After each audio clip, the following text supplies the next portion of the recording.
Vamos lá, eu queria terminar aqui com esse quadro aqui de Efésios, para corroborar nisso que a gente vê nessa linha de raciocínio. Efésios, ele é considerado, talvez, o livro de Paulo com maior profundidade doutrinária. Efésios, embora ele tenha só 6 capítulos, ele é um espetáculo.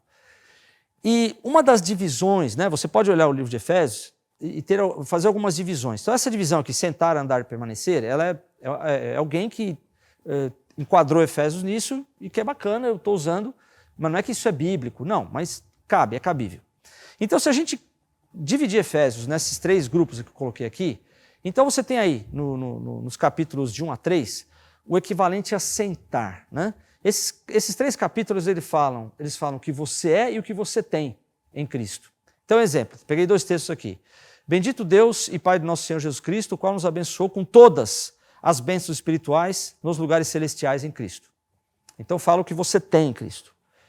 Outro texto, no capítulo 2. E nos ressuscitou juntamente com Ele e nos fez assentar nos lugares celestiais em Cristo Jesus. Então, os capítulos 1 a 3, eles têm a ver com o fato de você sentar ou descansar ou entender naquilo que você tem, naquilo que você é. Não naquilo que você precisa ser ou aquilo que você precisa conquistar. Eu já falei aqui uma vez, Josué teve o trabalho de conquistar a terra prometida.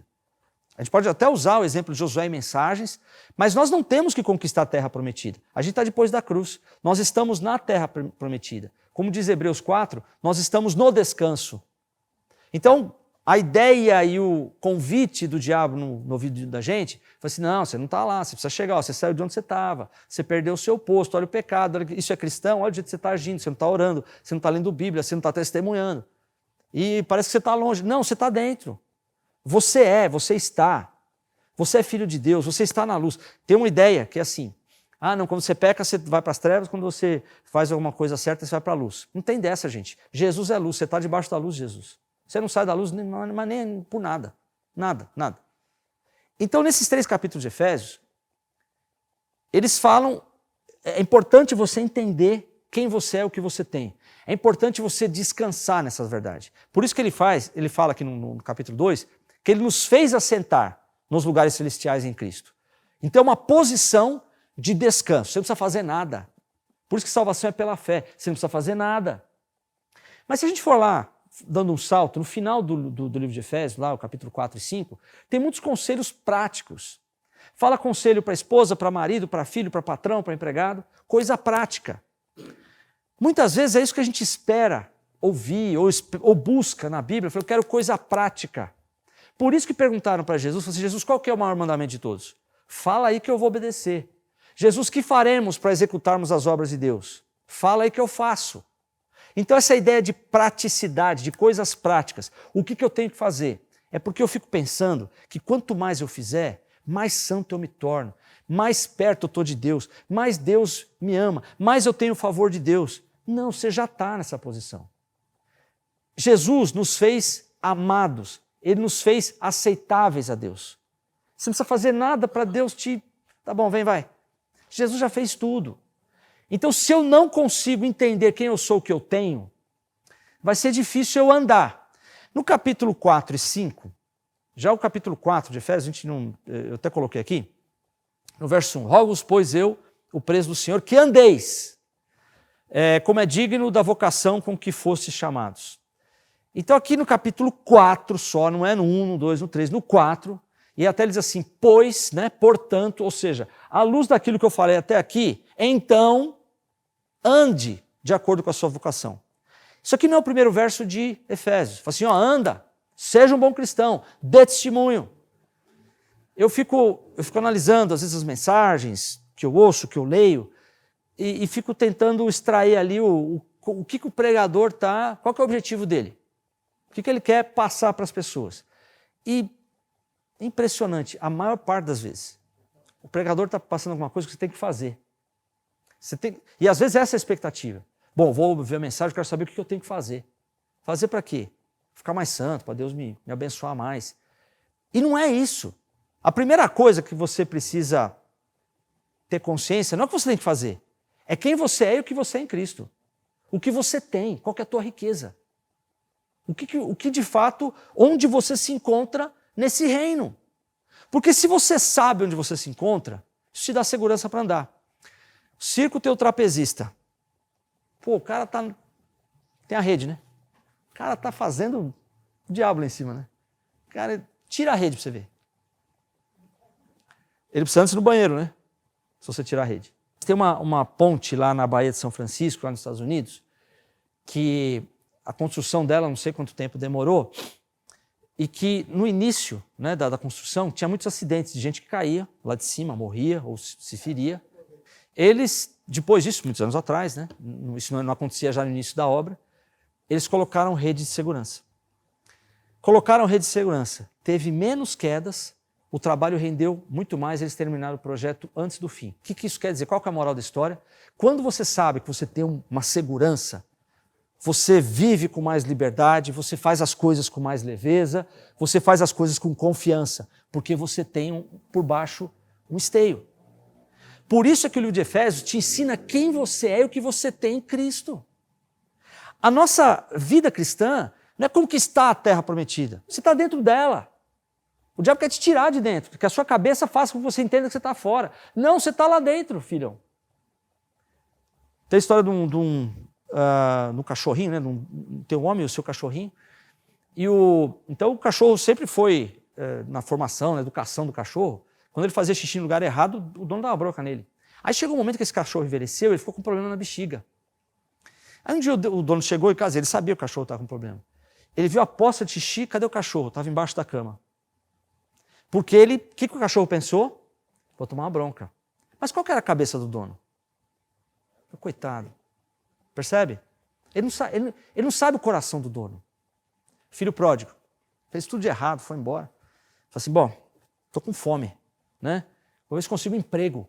Ele falou, eu quero ser empregado do meu pai. Vamos ver se ele me aceita como um empregado. Né?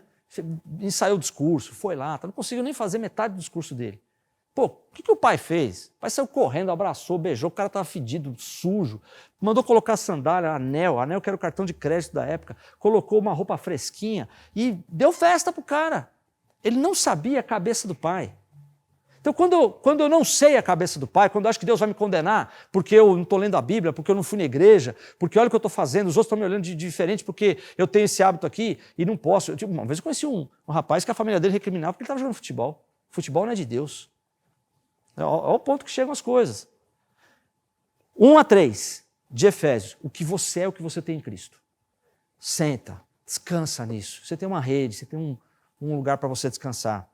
Aí começa. Portanto, anda. Você só consegue andar, você consegue trabalhar bem naquela ponte lá em cima, você só consegue fazer no trapézio que você tem que fazer, melhor quando você sabe que você tem uma rede lá embaixo. Beleza. Aí no capítulo 6 fala de guerra. Armadura do cristão, as potestades.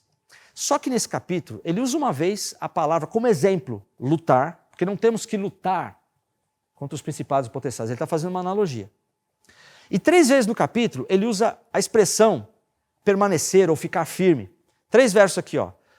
Vistam toda a armadura de Deus para que possam ficar firmes contra as ciladas do diabo. Por isso, vistam toda a armadura de Deus para que possam estar firmes, para que possam resistir no dia mau e permanecer inabaláveis, que isso é que significa permanecer, depois de terem feito tudo. Verso 14. Assim mantenham-se firmes, cingindo-se com o cinto da verdade e vestindo a couraça da justiça.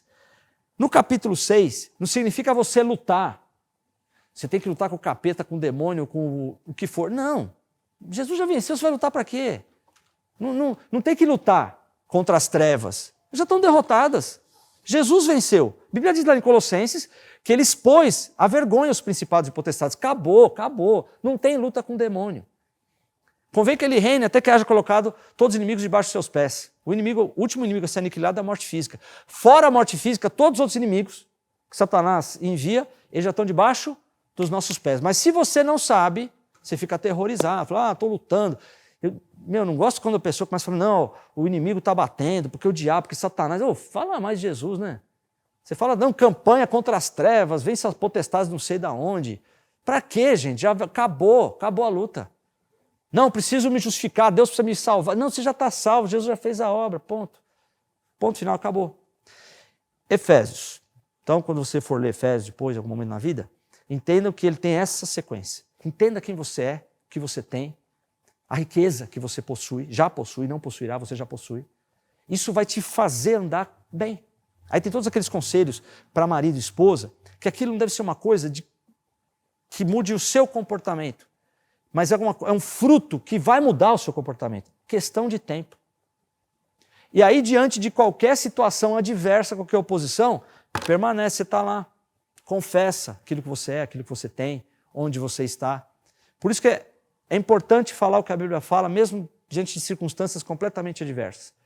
A gente não vai entender tudo nessa vida, tem coisas que a gente não tem explicação, mas a Bíblia é a Bíblia, gente. A verdade é a verdade. Eu só queria encerrar com esse texto aqui. Olha a oração de Jesus. Olha como acontece a santificação. Jesus rogando a Deus, santifica-os. Não é que eles vão se santificar. Santifica-os na verdade, a tua palavra é verdade. Quando você conhece a verdade, que te tem uma rede embaixo de você, você vive melhor.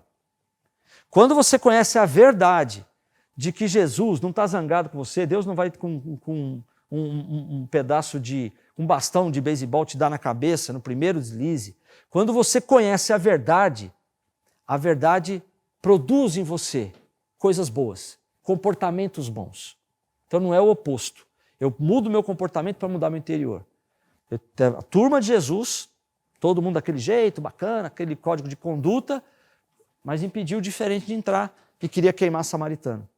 Então ali de santificação não tinha um nível muito bom não. A coisa não era bem assim.